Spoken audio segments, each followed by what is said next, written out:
Hey, 大家好. What is up, everybody? I'll try to put together a video. Maybe this will be the intro for the video on renting in Taipei. It will be a fairly rough attempt, draft almost. I'll probably put it out because the issue of renting in Taipei is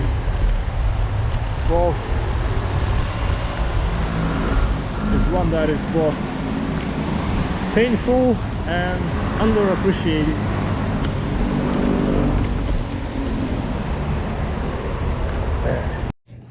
So I'm back in Taipei in this funky old hotel. It's called Deja Vu. I think it's, judging by the equipment in the room, goes all the way back to 70s. Yeah, it's not that expensive, but it's not cheap either. The other one that I used to stay suddenly got more expensive, and this one's still holding up. It's alright. Yeah. As always, Taiwan people are super friendly, but this being the Chinese New Year, a lot of people are taking their holidays, days off, and most importantly, the landlords and agents are very slow responding, so I'll have to stay for a few days in a hotel, paying quite a bit extra, but this was expected. I kind of always end up coming back in the middle of the Chinese New Year. Not optimal. I think next year I'm gonna have to plan accordingly, alternatively. Maybe I'll spend the Chinese New Year period in Chiang Mai. It'll be interesting, and I'll come back to Taipei right after it when people are back to work. Finding reasonable rent has always been an issue in Taipei, and it hasn't gotten any easier. Not at all.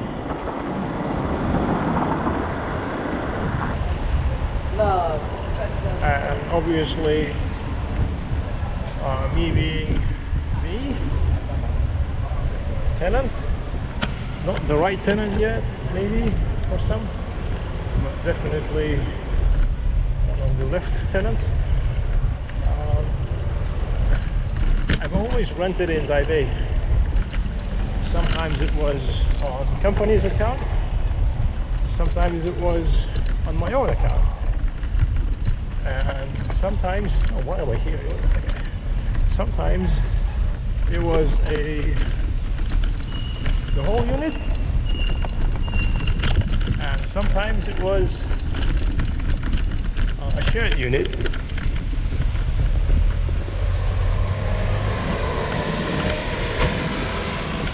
And then sometimes it was a fairly nice place, newish building, with an elevator and shit. And sometimes it was a really run-down old Chinese tenement building from the 50s. So I think I've seen the whole gamut, both in central Taipei, Da, Dapong areas, and in some far-flung areas as well. Like I stayed in Danshui and some other places. This is kind of the northeastern corner of Dahan, one of the poshest part of it. Lots of little designer shops, coffee shops, and I'm looking for a place to do some work today. I'll sit in the coffee shop. later on. But meanwhile, I'm just circling and kind of thinking a lot on the issues of rental. There's one distinct population here in Taipei that every tenant is either part of or has to compete with, and that's international students, or students in general, who come to Taipei to study.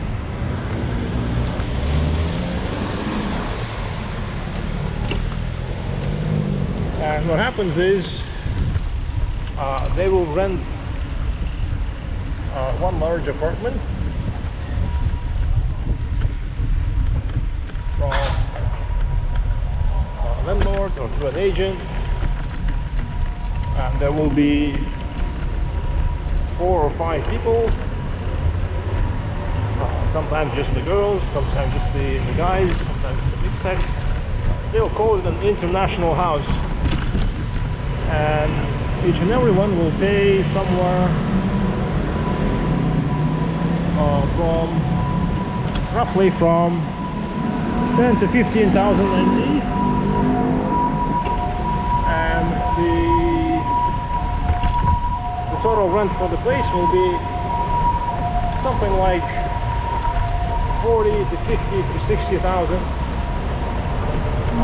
and obviously that's a pretty good deal for the landlord, except there's a lot more headache managing it as well.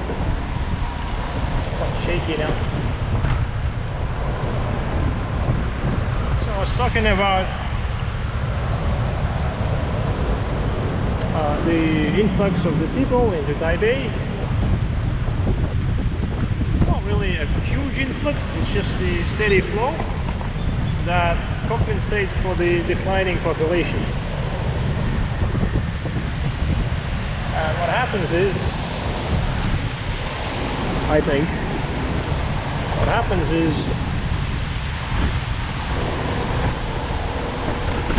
the government, realizing that the population is aging, people are dying out and all, there's not enough kids, so they're trying to make it easier for foreigners to move to Thailand, to study here, to find jobs. Finding a job is the most difficult part, but coming here is quite easy for a lot of passports. Yeah, there's still some English language, English teaching jobs, although not as many as there used to be, especially now that kind of there's fewer kids. Some bushy ones might actually even be shutting down.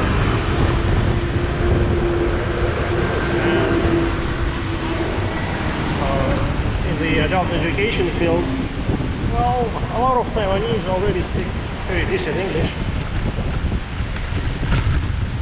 so there's still some demand for it.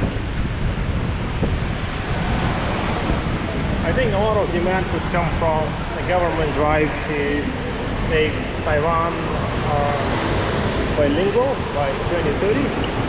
That is not going to happen, fully bilingual, but at least some government services are becoming. Immigration, obviously, by definition. One thing that actually needs to become bilingual is the banking sector. So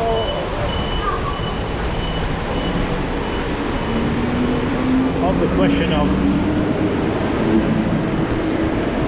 renting in Taipei, not talking about Taiwan in general, just about Taipei. So one of the drivers is the students, especially international students. The other driver is just people coming here, studying, work. usually around a year arrangements, 6 months to slightly over a year, and some try to stay longer, some move on. But this all creates steady demand for housing in Taipei, and there's not enough of it being built. And the reason why there's not enough of it is being built, well, number one, it's really expensive. Number two is land ownership is extremely fragmented and kind of convoluted in Taiwan. So unlike in Singapore, where they have these large HDB estates, in Taiwan all the buildings are kind of like standalone towers. Rarely there's any sizable development, and if there is one, it's going to be super expensive. So there's not a whole lot of new affordable building happening. In fact, there's almost nothing in affordable building. There's something called rental subsidy, but you have to be in a certain income bracket, and you have to be a certain age, and you have to be basically an ARC holder, APRC holder. So not everyone will qualify. So Down Station, by the way. Down Station has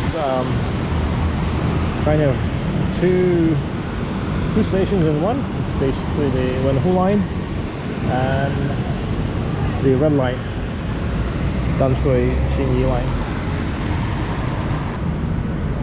So there's not enough residential building in Taipei for its transient population. A lot of people are renting long term. A lot of people rent for their whole life. It's become really expensive in the past 30 years to buy their own place. So if they even buy it in the last 25 years, they kind of missed the train.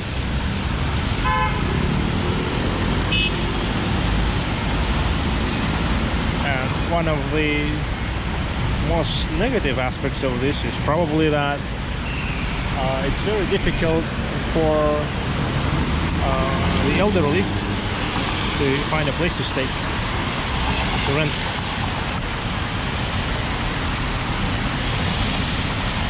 This wasn't a big issue before because generally Taiwanese families are pretty strong, very traditional.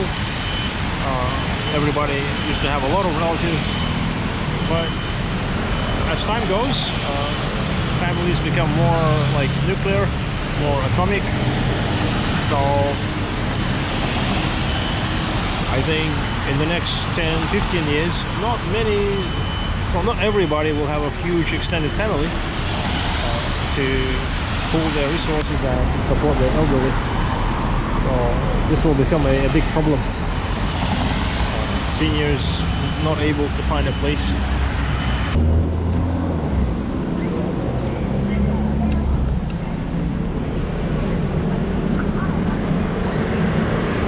Back to the main thrust of the topic. How can a foreigner find a place, rent a place in Taipei? Oh, there's an app for it, 591. That's where most local people find their properties, both for renting and for purchase. There's also a lot of real estate agencies around all over the place. Here's this one, Xinyi Fangwu.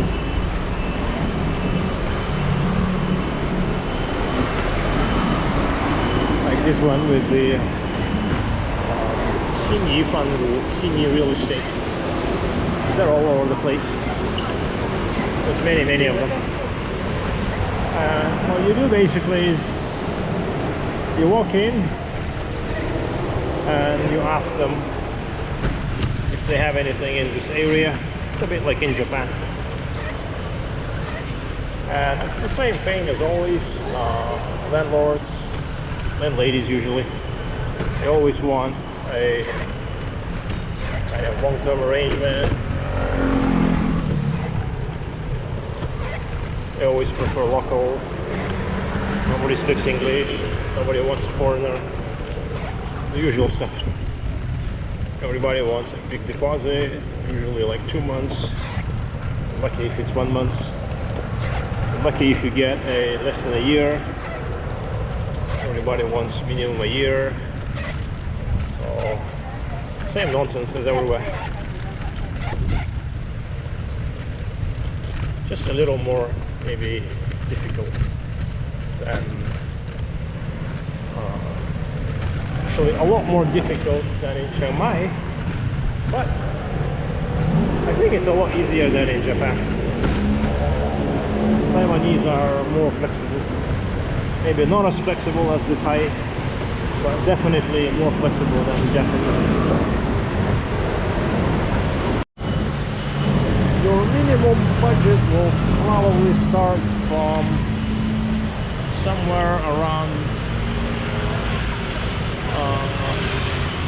well, 10,000 for a room, and minimum 15 to 18 for the semi separate, maybe in a subdivided apartment kind of unit with the tiny little kitchen, tiny little bathroom.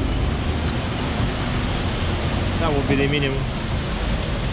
For comparison, in Chiang Mai, you can get a big ass proper condo, even a small house.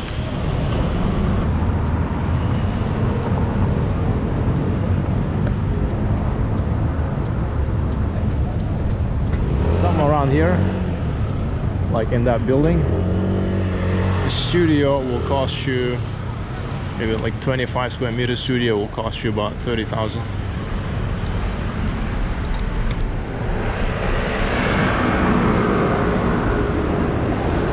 Assuming this is an elevator building.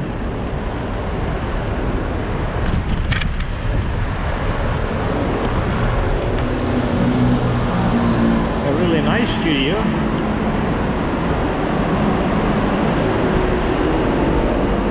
Like 30-35 square meters. Big windows. And nice kitchen.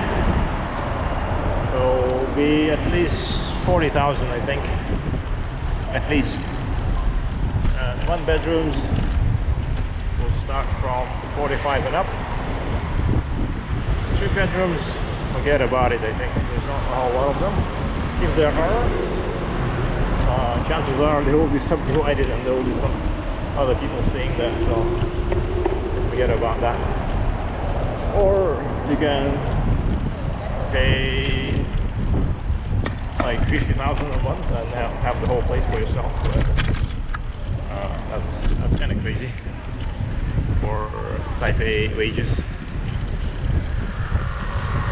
Of course, there are people who make a lot of money here, but they're not a huge portion of the people here. Here in Zhongshan, Fuxing, this is central Taipei. Even the smallest apartment in any of these condos will be about 50,000 NT a month. 50,000 at least.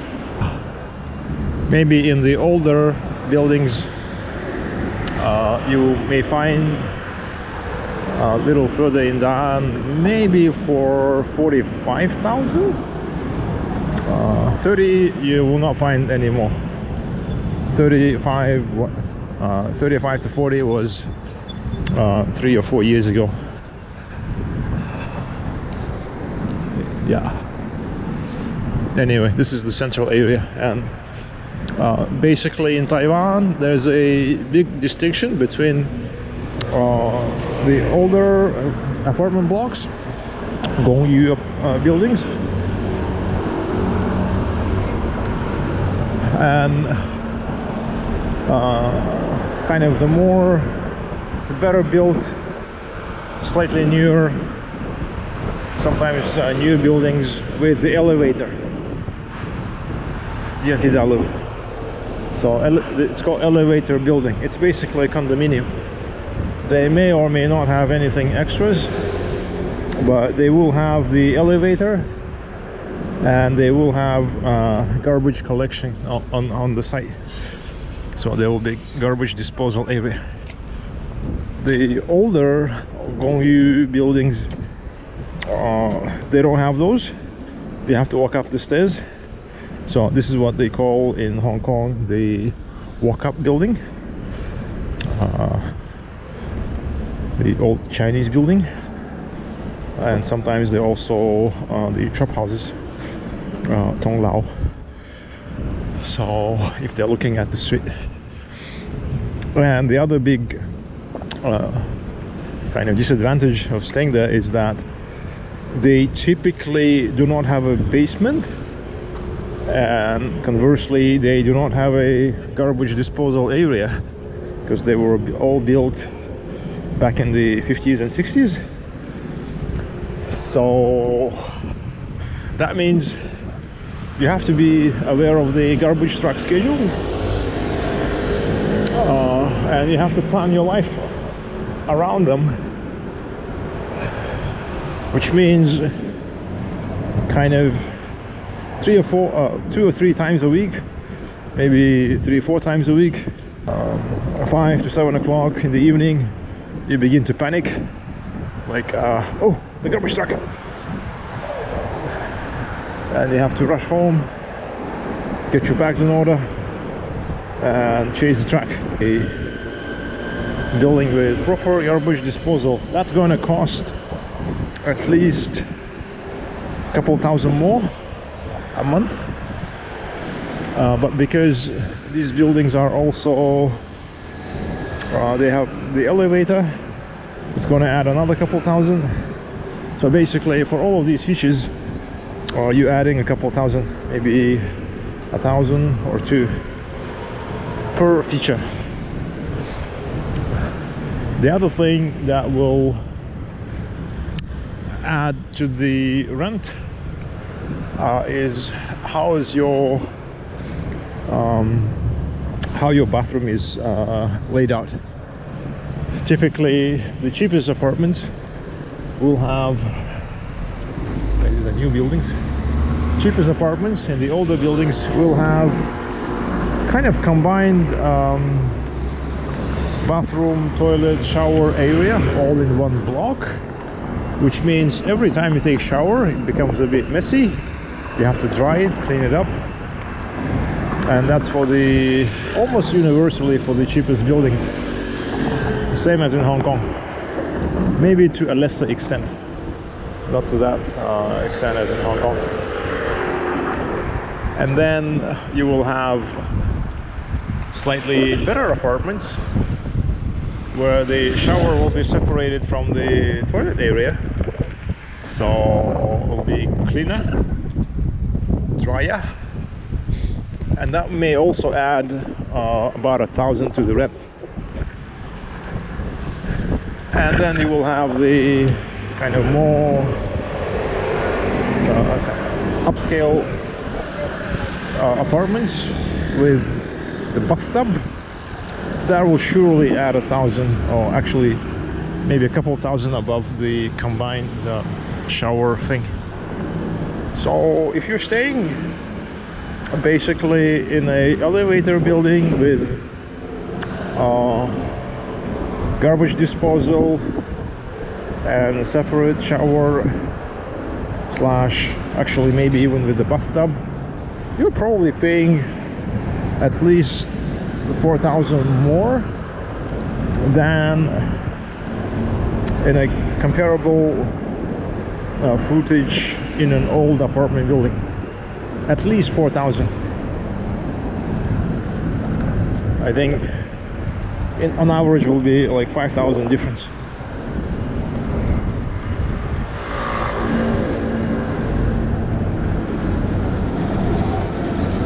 That's the difference between like 20,000 apartment, tiny little studio, and a 25,000 tiny little studio, but it will have these little conveniences built in. Over time, you kind of begin to appreciate little comforts in life. Just having your little place, your little bathtub to chillax in the evening.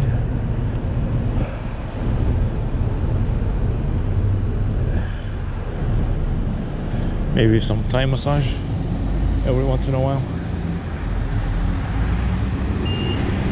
Although that'll be quite expensive here. For comparison, Chiang Mai, an hour Thai massage, 300 baht. Here will be at least 1,000 Taiwan dollar. It's the same exchange rate. So 3 times more, maybe 4 times more.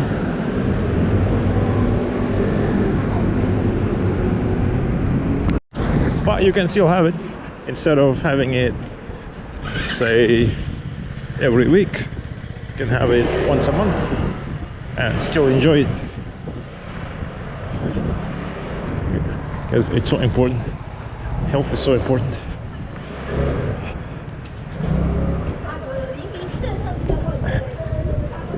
Thai massage is so important. It's one of those things, man. It's become part of the hygiene. Cannot live without. Still have my transit card. Let's have a look. Let's add 100. That will keep me running a couple of days.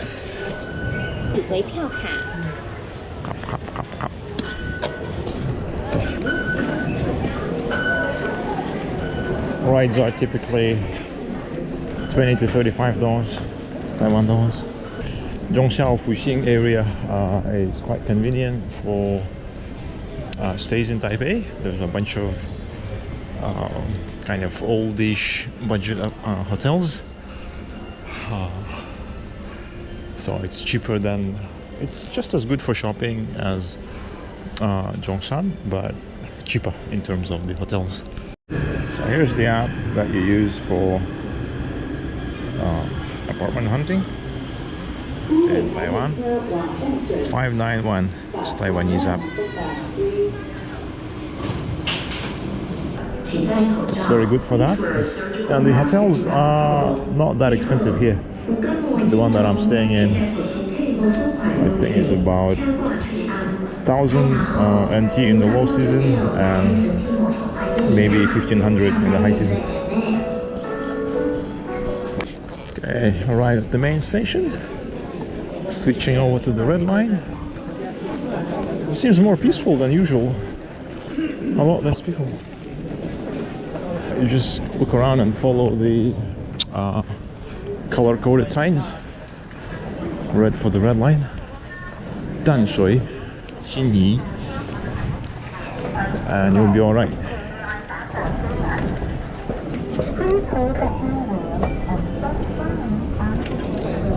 Main station is so confusing. But today it's not too bad.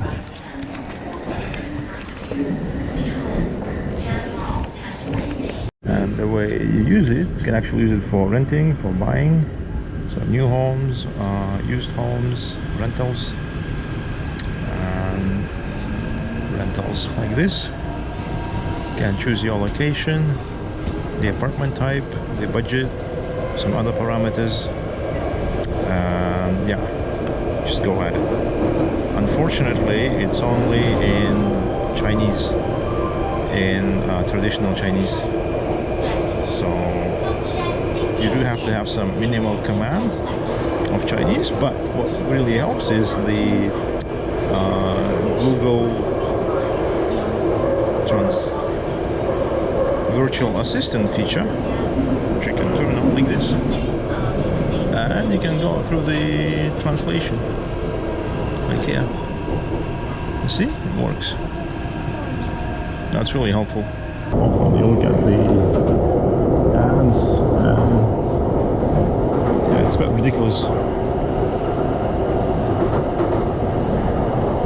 how much they charge for very small rooms with no window in a building that is falling apart like this. These are relatively nice condos, there will be even more. So anything like separate, detached, your own little apartment in a building with an elevator and garbage collection, like that one maybe, will set you back by 40,000, even for a very small apartment, I think, compared to Chiang Mai, when you can have pretty much the same size, the same amenities for a lot less. Actually, with even more amenities like gym and swimming pool, you can get for about 10,000, less than 10,000 sometimes if you negotiate. But on the other hand, there's more kind of opportunities in Taipei. At least they are welcoming foreigners to work, to earn money. And it's not just English language. It's a bit of a misconception, but there's a lot more avenues open for foreigners here. There's the employment gold card program. There's many other things.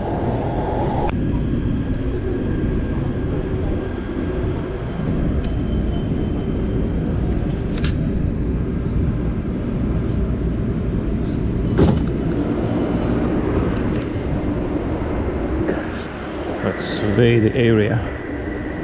Been here before, maybe a couple times, but never lived here. It's on the red line, but relatively close to the central areas, so not too far.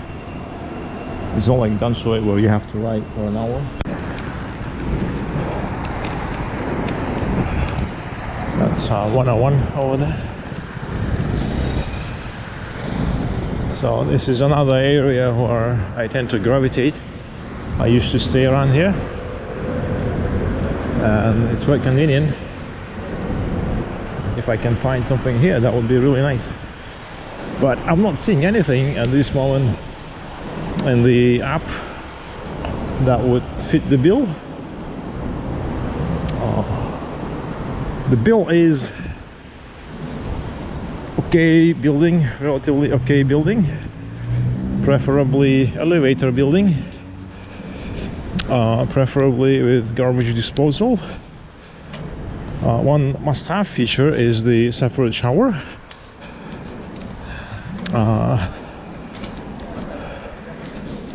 Good windows. I'm tired of these little no window places. And it's got to be on the red, green, blue line, one of those three. Either blue would be ideal, red is also good, green is kind of fine, yellow and brown line are not so good, are not as convenient. It's the little neighborhood, Ruyan Street. The area is called Ruyan neighborhood. I used to stay here before, way back. It's very convenient, very close to the Dan station. There's lots of little coffee shops. So there's a mishmash, a mix of elevator buildings like this one is probably, and the old Gongyu apartments, these don't have any elevator, but in either case they'll be quite expensive. 冰的热的，热的，不要糖，不要糖。不要糖。好，谢谢。Price the same, 55. And it's usually quite crowded, but these days, because of the Chinese New Year, you can actually get a seat. Yeah. Look at these neighboring buildings. Wow, just wow. I am just sitting at Sukiya and checking this 591 app, which people in Taiwan use for searching for properties. So you can find both for the purchase, second-hand or old houses, new buildings, land, but you can also find rental homes. And unfortunately, it's only in Chinese, so you do need kind of a minimal command of traditional Chinese. But if you completely non-Chinese speaker, you can at least try to use these translate function in Android Gemini or Lens. Yeah. 好，好，谢谢，好，谢谢。So, oh, my foot has arrived. So, and the way you search for it, see, it's pretty kind of mishmash, but you can sort out. You can sort by the type of the building that you want. Actually, the major types are here. No restrictions. Then the types of the properties. There's all kinds of properties, including the landlords, parking lots, offices, all that kind of stuff. But what I am specifically interested in is buildings with the elevator. So I'm gonna filter for that, and you can see there's quite a lot of properties in the buildings with elevator, and that's everything, that's including the offices, by the way. But for the sake of this thing, and then what I do is I check the basically I'm looking for something just above 20,000, and I'm gonna search like that. And because I'm looking just above 20,000, I'm gonna sort it from low to high, like this. And there's all kinds of properties priced from 20,000 and up. The trickiest part is, so you can short list them by clicking this. Let's say you like something, and you can click on this heart symbol on the top. Yep. And then you go into your collection, and there you go. All the ones that you hearted will be here. But the trickiest part will be getting in touch with the agent or the landlord. And let's say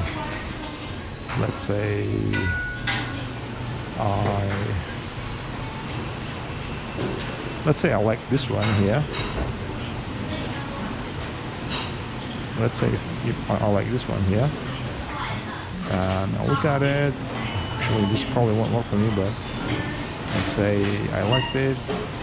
This one will not work for me because the shower is not separated. But for the sake of the argument, let's say I liked it.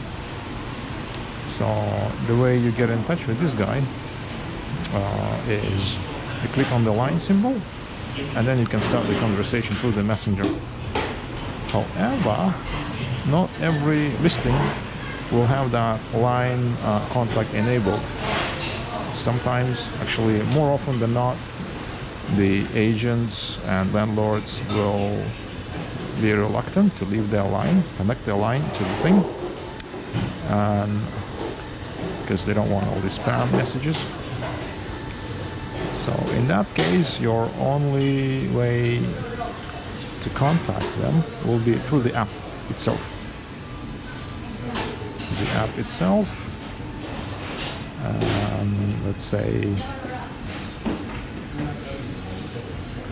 let's go into the one of the things, some of the things that I have reselected. Let's say maybe this one. So I highlighted this one. It seemed to kind of make sense, but you can see that the line symbol is not green, it's not highlighted. Actually, this one is also kind of dubious, but at least the bedroom and the living room area are nice. It's an elevated building, older one. Let's say I wanted to get in touch with this guy, but there's no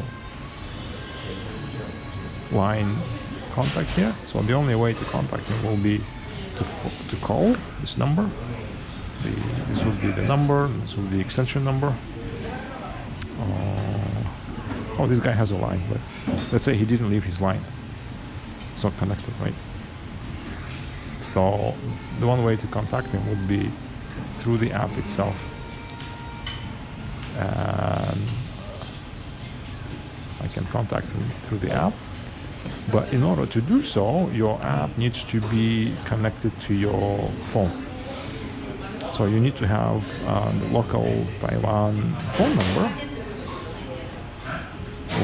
Like, for instance, let's say I'm trying to contact this guy here.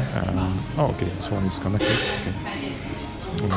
Let's say this one is not connected. Yeah.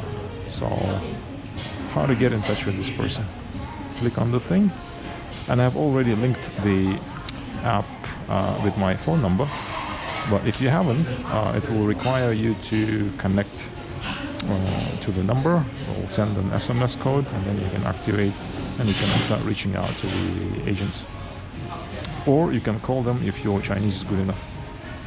Oftentimes they actually speak English, but it takes a bit of a kind of warm up.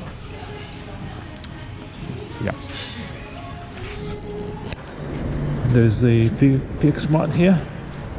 So fully show. Let's get some breakfast food. And this Vivian soup, chicken, advertising chicken soup. Let's have a look. So in summary, it will cost you, well, if you want to have a little bit of privacy and have to have some basic convenience of the elevator, your private bathroom, and garbage collection. So all these basic amenities are going to cost you somewhere from 20,000, 25,000 and up in central Taipei, and possibly from 15 and up somewhere in the new Taipei city area. Actually, maybe more than that, because some of the new Taipei areas are just as expensive as in Taipei. Wanqiao, one example. There are some cheaper areas, like northern end of Damsui, Anshui, but those will be maybe not as well connected to the MRT, and getting to central Taipei will take quite a long time. But there you might find something for like 15,000 or so. So the bottom line is renting is not cheap. compared to local incomes. Actually, it's not cheap by any measure, but especially compared to the local incomes. A lot of people only make, I think average salaries in Taipei are about 50,000 a month. So you're looking at spending maybe for a single person about half of your income on the rent, or probably even more than that on mortgage. Yeah, actually I'm not even sure 50,000 you'll get a mortgage. You have to earn more than that.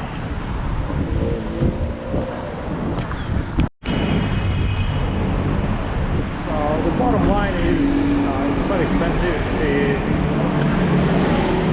rent in Taipei. There's a shortage of housing. Maybe it's temporary, but it's definitely the case.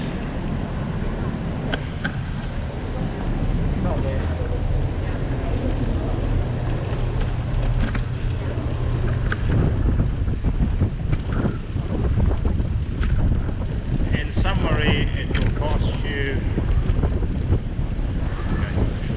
So, on how you find your place, you have to use a variety of ways. You can't rely on a single channel, because this isn't a buyer's market like in Thailand, where you can just walk around and walk in and get a deal. No. In Taiwan, in Taipei, you have to use every channel you can. So use your app, use 591, use the agencies, use your friends' contacts, ask who's renting out, ask around. So there's an app called 591, it's all in Chinese. Navigating it is a little bit tricky, but if you have some basic reading skills of the traditional characters, you will kind of gonna learn pretty quickly. And you can communicate with the agents, landlords, through the app, find something that works for you, or sometimes, very often, they'll indicate their line contact, and that's actually a lot faster. If you get their line, you can communicate with them. These days, a lot of these postings are duplicated on social media, Facebook groups especially, Facebook Marketplace.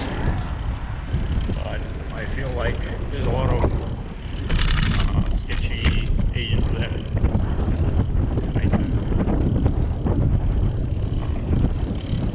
Not a very good deal usually. They mainly target short-term students coming in for the exchange term, or tourists coming in for the visa waiver, or work and travel programs. Basically people who are looking for a couple months stay. They charge them exorbitantly, and yeah, it's not a good place to find a longer term place. So if you see an agent that kind of seems like they're running a business with a whole like dozens and dozens of units all around the area, all around town, I would say, yeah, run for the hills. It's not a good transaction. But sometimes you get a deal, maybe something that is not on the market, or something that's slightly below the market.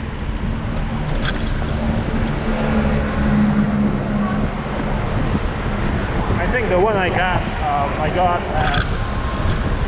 in this down area this time is actually not a bad deal. It's slightly below the market. So because this is year 25 and I got it for 23 plus the utilities, the electricity, and in 2019 I was paying 36 plus the utilities in roughly the same area, right around here. But of course it was a kind of bigger apartment, slightly bigger, but not by a whole lot. It was a nicer building for sure, but not by a whole lot. Let's cross here.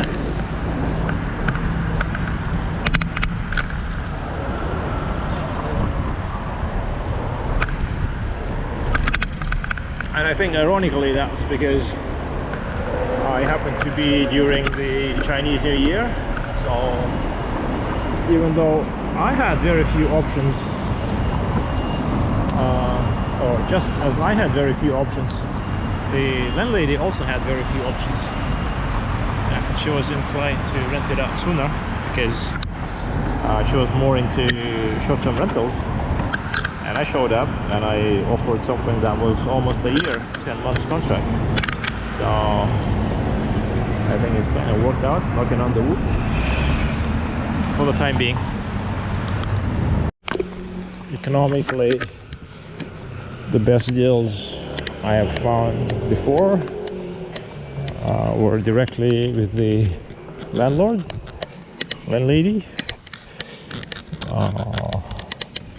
Because you're saving the agent fees and can negotiate a little bit with the owner on a bunch of things, like getting some extra furniture, appliances and stuff like that. But there's always some risk involved, especially in regards to the deposit, which is substantial. 2 months deposit here. So far I've been incredibly lucky. All my Taiwan landladies have been super nice. Never had any issue, but just beware. There may be some inclination to keep your deposit. That will be less likely if you go through the agency, but then you have to pay for the agency. Agent fees are typically half a month rent. Yeah, so if you're coming in for kind of over a year or annual thing, basically consider it part of the rent divided by 12 and see how that compares. I think for a nicer place, for long term, for 2 years definitely you will want to hire an agent and find the best place you can find.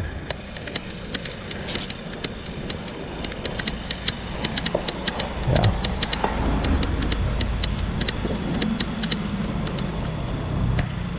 Will save you some peace of mind.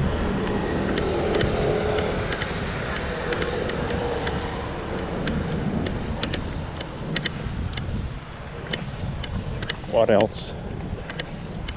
The rent will typically include, actually may or may not include, the management fees for the building. You have to really specify that. Some ads will spell it out separately, and it can be substantial. It can be 500 NT for the old, very basic building, or 2,000-3,000, sometimes more, for the new fancy building with the gym and swimming pool and shit like that. So it can really add up to the cost. Rent will usually, not always, really include the water fees, because they're often fixed, and very often, in fact, becoming standard in some divided apartments, they'll include the Wi-Fi, so that's actually quite a saving about like 800 to 1,000 a month, and less of a hassle arranging all the cables and connection. So what will not be included, you have to pay extra, will be the electricity, and that will really depend on the amount of your air conditioning. If you do a lot of aircon, you stay inside a lot, that will cost you a lot. And sometimes what I notice, some places they will even split the electricity meters into two, one for the general use and a separate one for the aircons, just to better track your aircon spending. I haven't seen that in many other places, so this is more like Taiwan special. And the bills will rack up quite significantly. Winter months, when you don't use the aircon, will be somewhere around 600 to 800 per person. But in the summer months, if you're using a lot of aircon, it can easily be 2,500 a month. So just be aware of that. I think I said it already, but I really like this neighborhood. Ruyan. These are all kind of little lanes coming from Ruyan Street. There's a whole bunch of little coffee shops. Yeah, it's kind of quiet, laid back. Oh, okay, they're building a fancy new condo here. Wow, okay. Will probably be something big and ugly like that.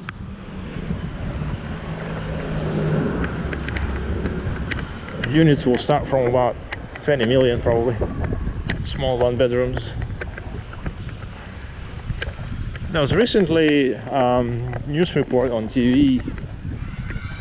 Some commentators or reporters were shocked to find that apparently some really small units sold for less than 15 million, which is considered super cheap for Da'an, not far from here. That is considered cheap. And they were super small. They were like 15 million for less than 30 square meters. That's like a hotel room. And they're not really for living. They're more for like renting out to people like me, single individuals on less than a year contract. So you can't really live there long term. You can basically just sleep there. But anyway, this is the current state of real estate in Taipei.